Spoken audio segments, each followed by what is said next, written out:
In the fall of 1980, a dark shadow crept over the sun-drenched streets of Tucson, Arizona. Under the clear desert sky, people went about their daily lives, jogging, driving, simply existing, until the sudden, deafening blast of a shotgun shattered the peace. A car window explodes into a spiderweb of cracks.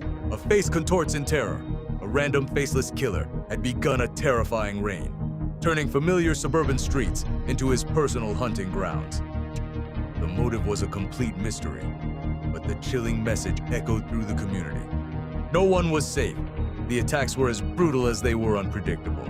Armed with a 12-gauge shotgun, the killer selected his victims with no discernible pattern, sowing chaos and fear. In a series of swift, visceral strikes, a jogger was cut down from a passing car. A man washing his vehicle in his own driveway was targeted. The violence was sudden, intimate, and utterly senseless. As news headlines screamed, "Shotgun Slayer stalks Tucson," and "City gripped by fear," a paralyzing panic took hold of the residents.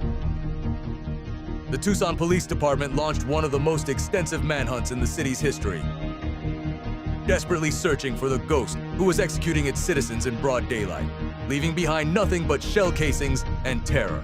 The breakthrough in the desperate manhunt came on New Year's Day, 1981, after firing his shotgun at a woman as she sat in her car. The elusive killer finally made a critical mistake.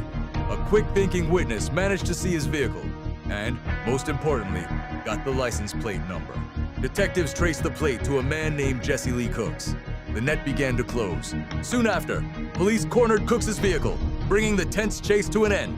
When they arrested him, he appeared dazed and confused, the deadly shotgun sitting plainly on the passenger seat beside him. The reign of terror was finally over, but the most disturbing chapter of the story was only just beginning to unfold. In the stark confines of an interrogation room, Jessie Lee Cooks confessed immediately. His motive, when it was revealed, was chillingly simple: pure, unadulterated race hate. He calmly and matter-of-factly told investigators that he was on a mission, commanded by what he called a white devil, to kill white people and ignite a bloody race war. A voice would say, "There's one, get them," he claimed, explaining his process. In his mind, he was a soldier fighting a war that only he could see, and the quiet streets of Tucson had become his personal battlefield. The question for the justice system was no longer who had committed these heinous acts, but why.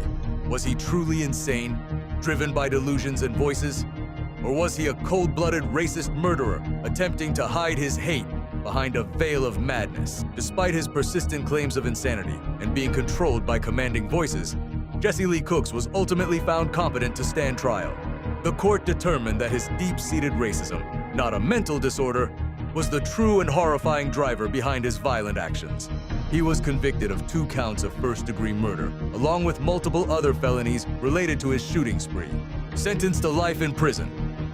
The man who single-handedly brought a race war to the peaceful streets of Tucson would never again be free. Jessie Lee Cooks died behind bars in 2009, and his stark, hate-fueled motive remains one of the most disturbing in the annals of American serial murder.